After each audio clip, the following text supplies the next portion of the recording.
DT AUM.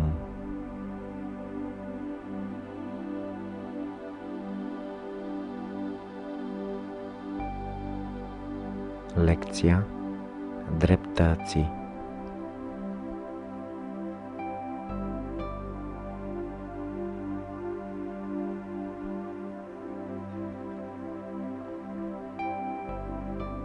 Mă relaxez.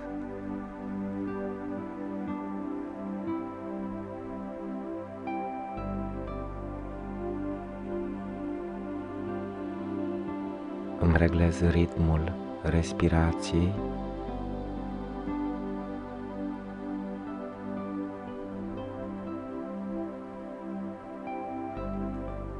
Respir cu tot pieptul.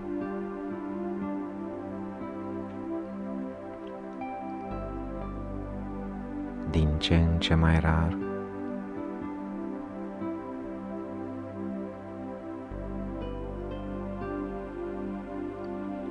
Mai adânc.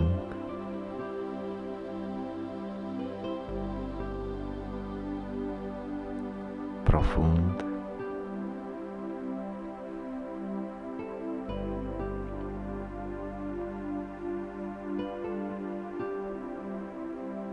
Sunt în câmpul de prezență.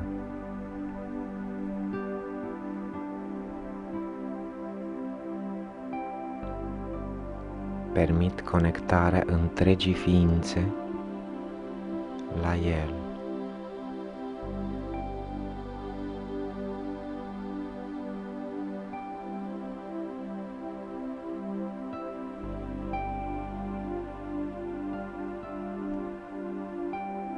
Îmi îndrept toată atenția în centrul ființei,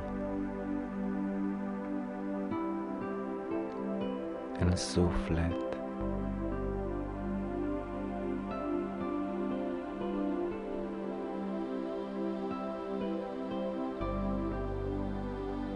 Divinitate interioară deschide larg ușile împărăției tale.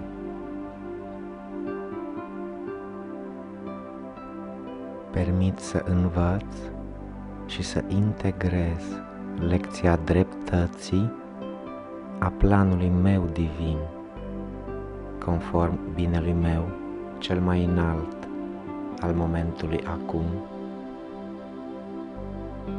în ritmul meu propriu.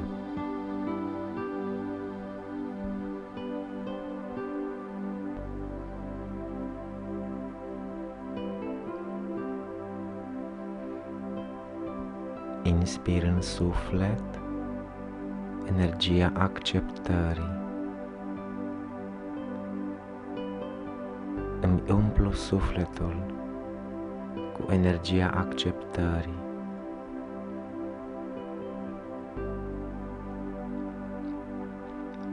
În câmpul de prezență îmi observ propriile nedreptăți.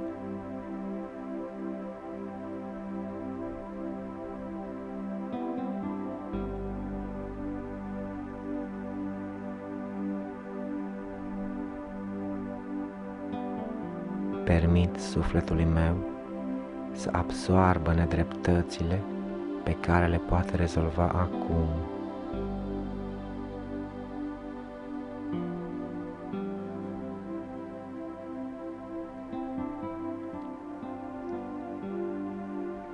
Observ nedreptățile absorbite de suflet în câmpul de acceptare.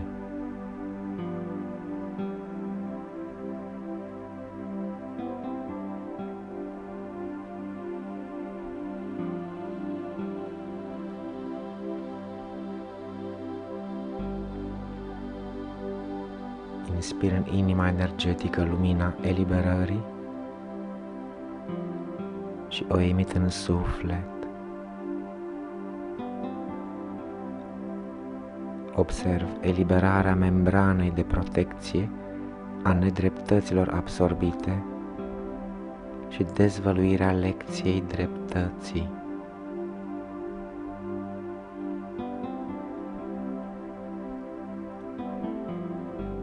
Inspir în inima energetică lumina reconectării și lumina transformării evolutive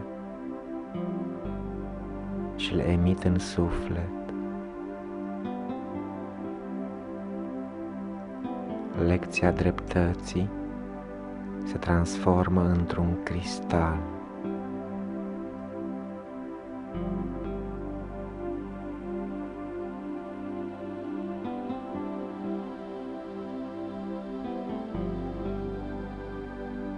Inspir în inima energetică Divinul Crist, Magdalena și Divinul Crist, Isus.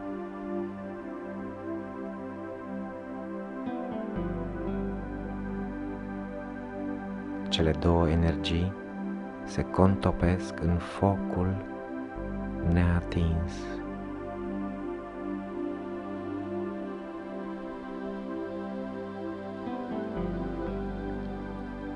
Focul neatins pătrunde în suflet și activează cristalul dreptății.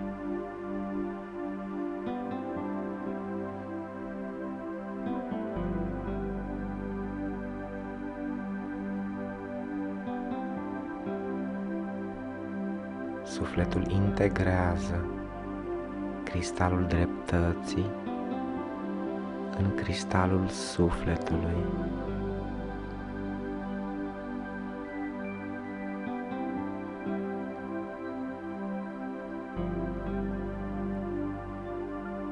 Focul neatins pătrunde în crucea energetică și activează virtutea dreptății.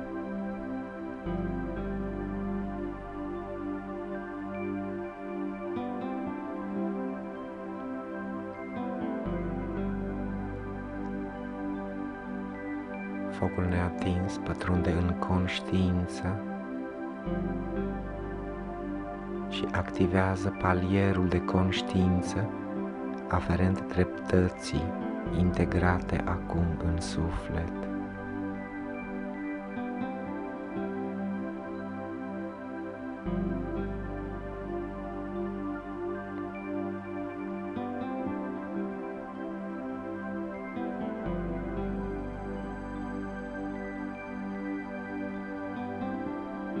Inspir în inima energetică lumina eliberării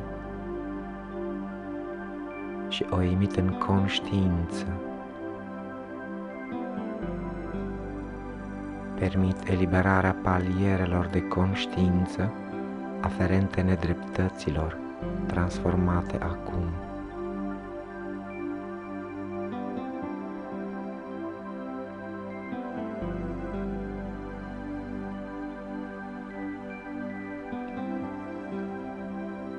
Inspir în inima energetică lumina eliberării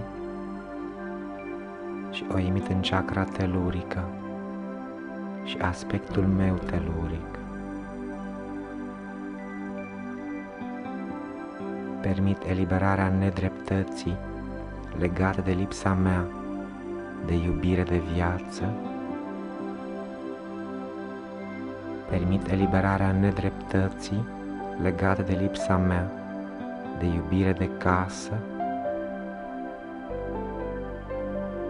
de locul unde muncesc, de orașul unde locuiesc, de țara unde mă aflu,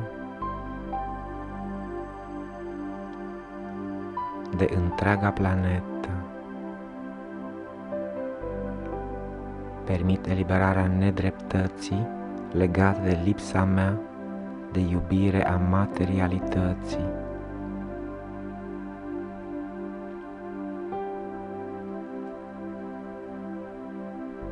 Inspir în inima energetică lumina eliberării și o emit în chakra Muladhara și aspectul meu eteric.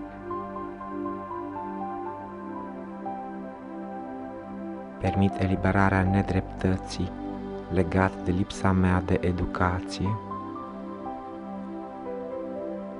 de lipsa mea de respect, de lipsa mea de frumusețe, de lipsa mea de prosperitate, de lipsa mea de încredere. Permit eliberarea nedreptății din sistemul osos, din sistemul muscular, din sistemul cartilaginos,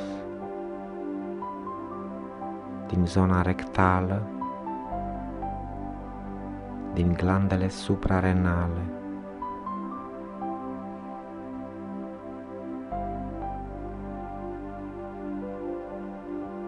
Inspir în inima energetică lumina eliberării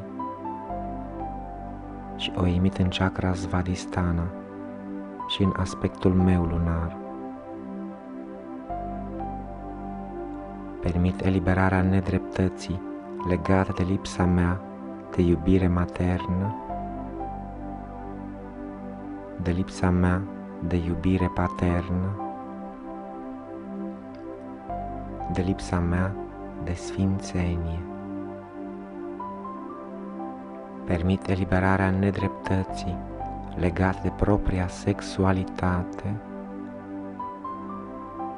de neputințele mele,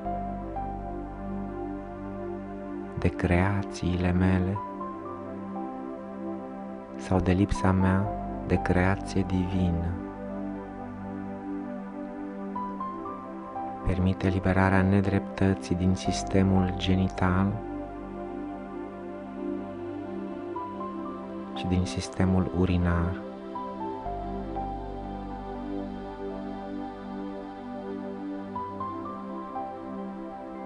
Inspir în inima energetică lumina eliberării și o emit în chakra manipura și aspectul meu vital.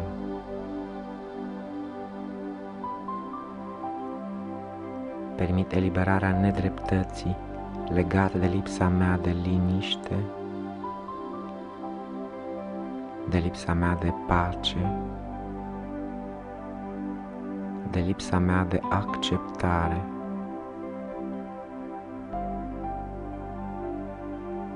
Permit eliberarea nedreptății legată de umilirile și respingerile mele.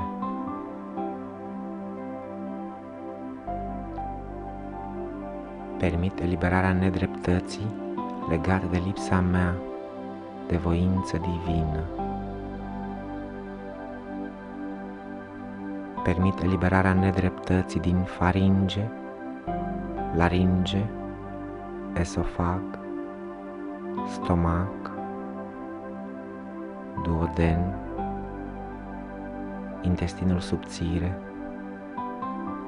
intestinul gros, ficat, vezica biliară, splină și pancreas.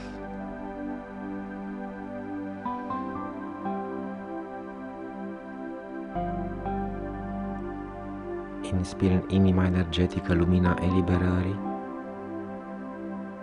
și o emit în chakra plexului solar și în suflet.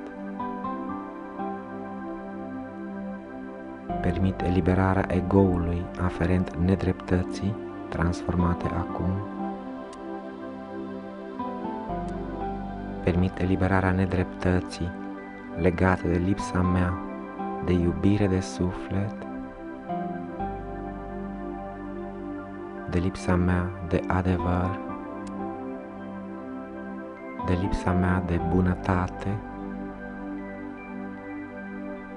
de lipsa mea de iubire față de creație, de lipsa mea de înțelepciune.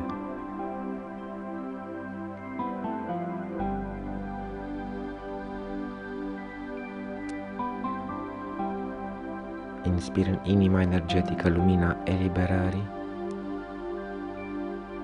și o emit în chakra anahata și în aspectul meu astral.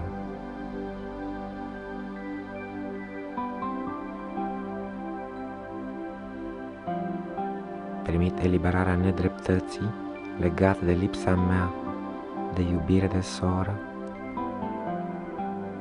de lipsa mea de iubire de frate, de lipsa mea de imunitate,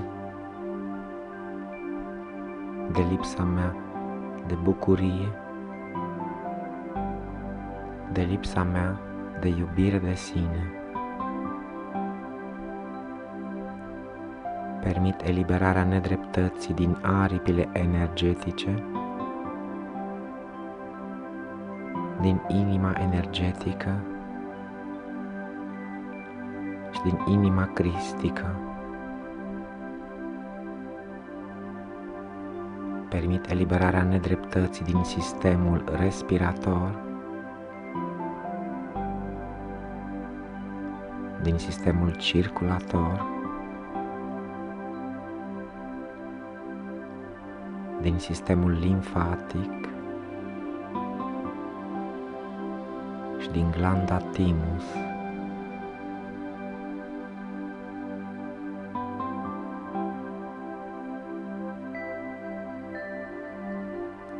Inspir în inima energetică lumina eliberării și o emit în chakra Vishuddha și în aspectul meu emoțional. Permit eliberarea nedreptății din propriile emoții,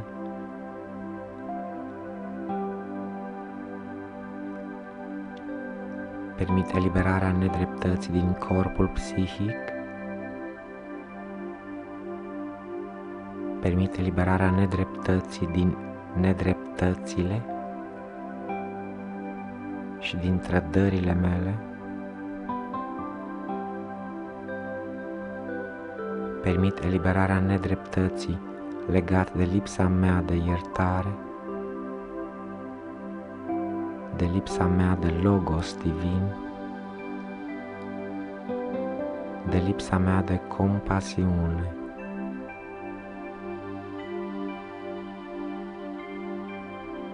Permit eliberarea nedreptății din aparatul auditiv,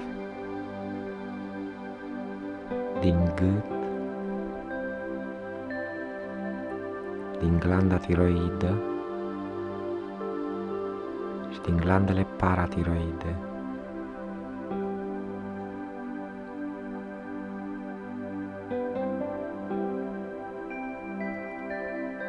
Inspir în inima energetică lumina eliberării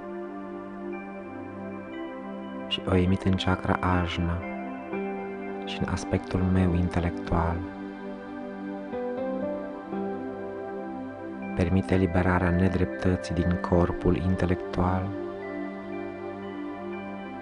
din creierul energetic, din propriile sisteme intelectuale. Permit eliberarea nedreptății legate de lipsa mea de claritate, de lipsa mea de discernământ, de lipsa mea de înțelepciune divină. Permit eliberarea nedreptății din emisfera stângă cerebrală, din emisfera dreaptă cerebrală, din zona bipiramidală, din encefal, din aparatul vizual și din glanda hipofiză.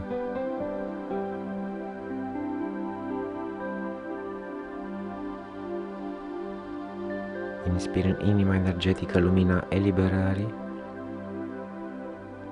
și o emit în chakra mentală și în aspectul meu mental. Permit eliberarea nedreptății din corpul mental, din minte, din corpul psihic.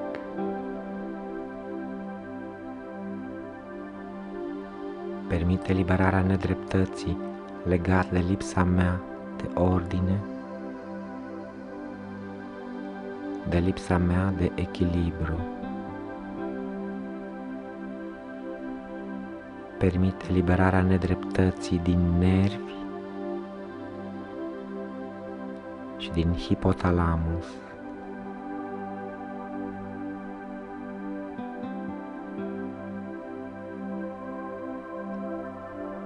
Inspir în inima energetică lumina eliberării și o emit în chakra Sahasrara și în aspectul meu auric.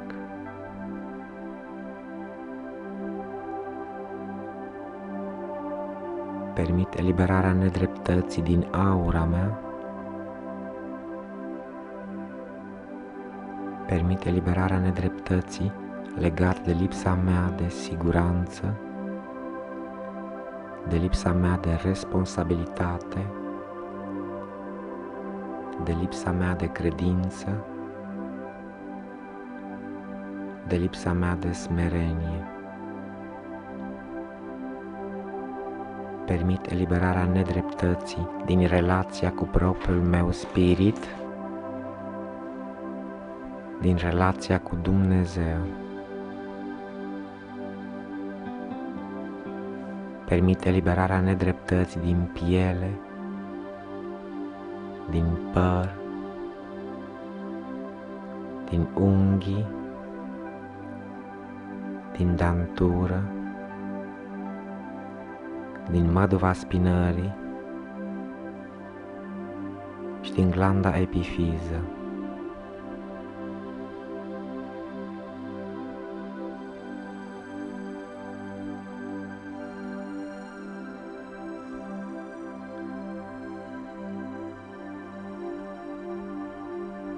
Inspir în inima energetică lumina iertării și o emit în chakra telurică și în aspectul meu teluric.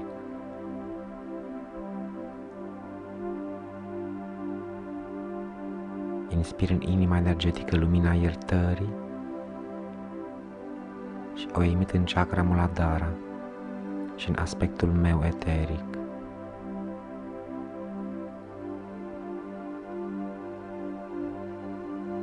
Inspir în inima energetică lumina iertării și o emit în chakra Svadhisthana și în aspectul meu lunar.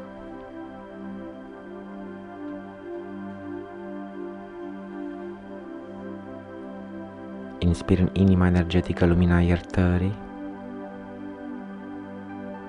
și o emit în chakra Manipura și în aspectul meu vital.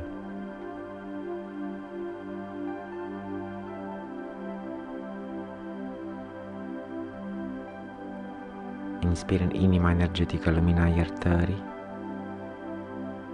și o emit în chakra plexului solar și în suflet.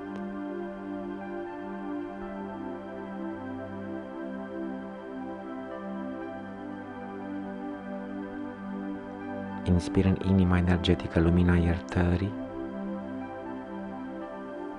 și o emit în chakra Anahata și în aspectul meu astral.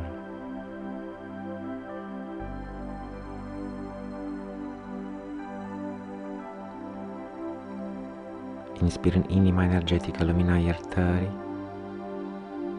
și o emit în chakra Vishuddha și în aspectul meu emoțional.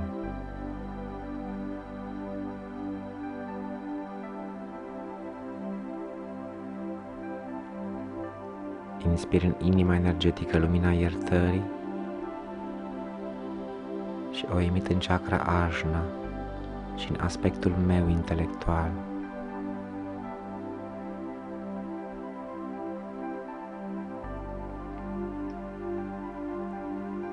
Inspir în inima energetică lumina iertării și o emit în chakra mentală și în aspectul meu mental.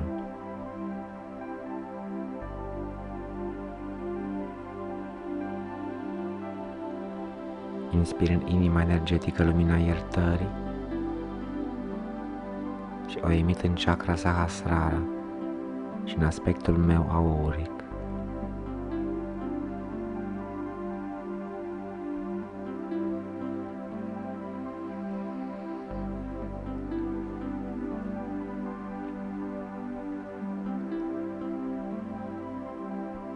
Inspir în inima energetică lumina reconectării și lumina transformării evolutive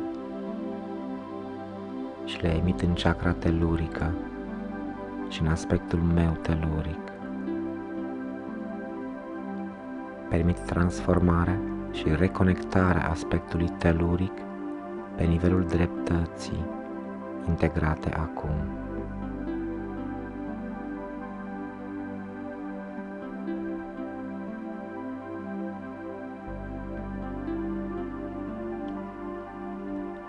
Inspir în inima energetică lumina reconectării și lumina transformării evolutive și le emit în chakra Muladhara și în aspectul meu eteric. Permit transformarea și reconectarea aspectului eteric pe nivelul dreptății, integrate acum.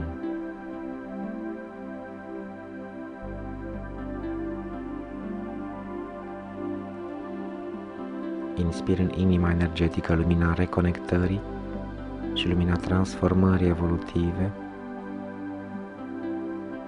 și le emit în chakra Svadhisthana și în aspectul meu lunar. Permit transformarea și reconectarea aspectului lunar pe nivelul dreptății, integrate acum.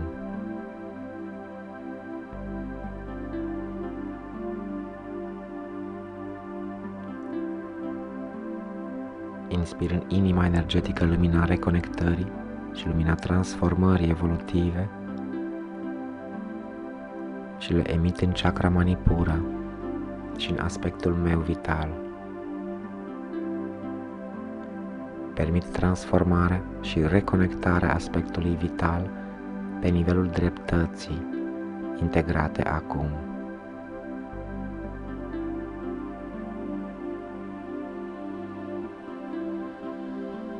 Inspir în inima energetică lumina reconectării și lumina transformării evolutive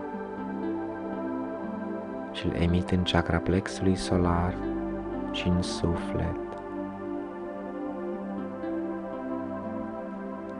Permit transformarea și reconectarea sufletului pe nivelul dreptății, integrate acum.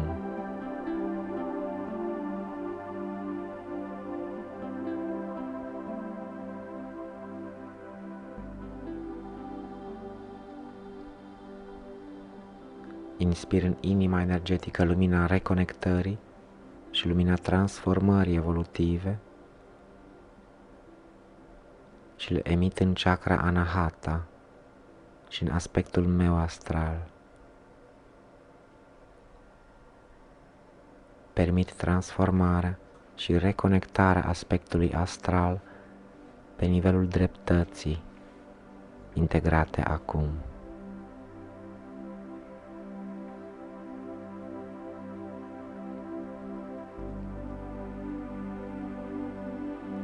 Inspir în inima energetică lumina reconectării și lumina transformării evolutive și le emit în chakra Vishuddha și în aspectul meu emoțional.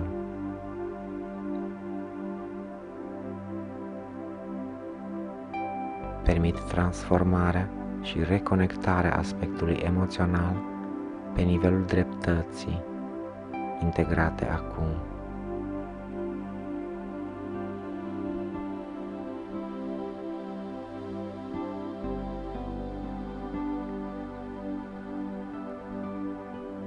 Inspir în inima energetică lumina reconectării și lumina transformării evolutive și le emit în chakra Ajna și în aspectul meu intelectual. Permit transformarea și reconectarea aspectului intelectual pe nivelul dreptății, integrate acum.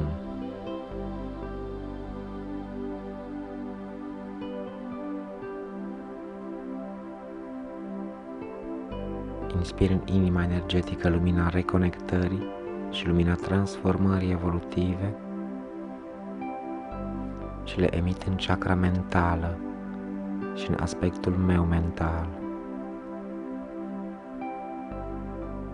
Permit transformarea și reconectarea aspectului mental pe nivelul dreptății integrate acum.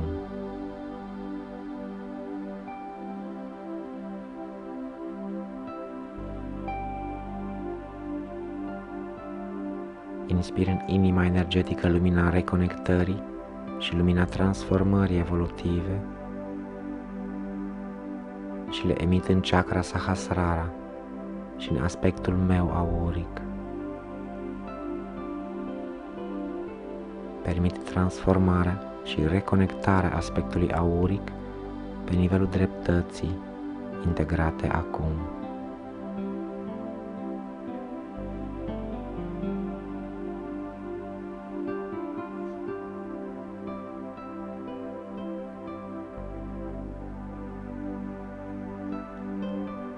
Focul neatins pătrunde în chakra telurică și activează prin iubire dreptatea integrată acum.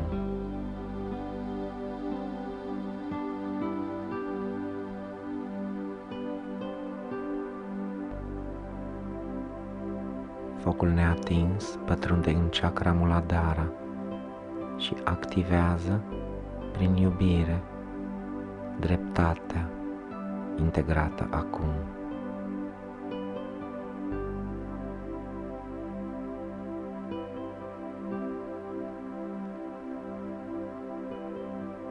Focul neatins pătrunde în chakra Svadhisthana și activează prin iubire dreptatea integrată acum.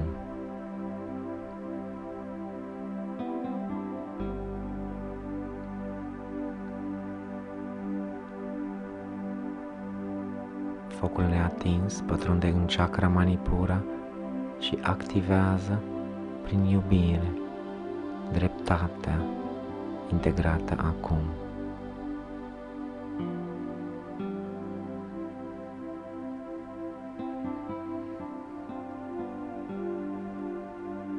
Focul neatins pătrunde în chakra Anahata și activează prin iubire dreptatea integrată acum.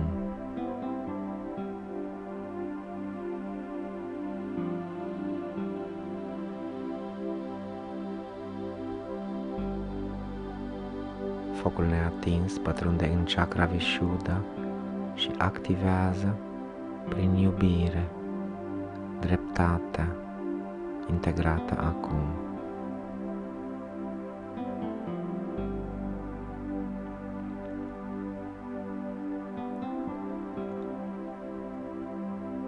Focul neatins pătrunde în chakra Ajna și activează prin iubire dreptatea integrată acum.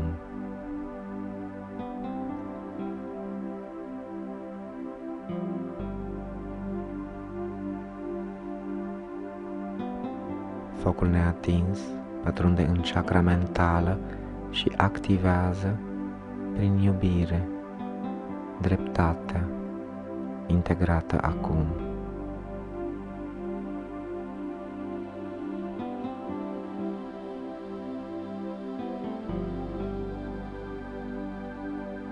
Focul neatins pătrunde în chakra Sahasrara și activează prin iubire dreptatea integrată acum.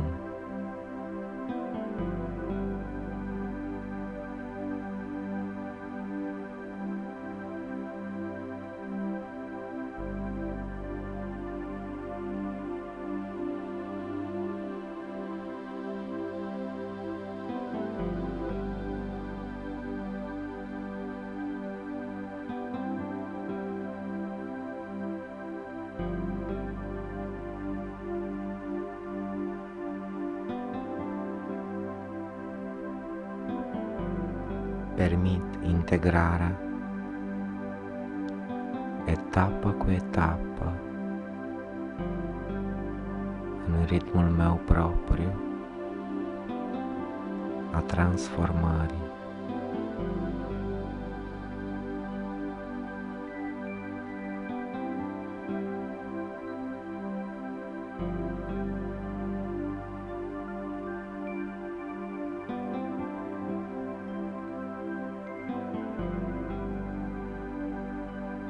Mă reconectez prin iubire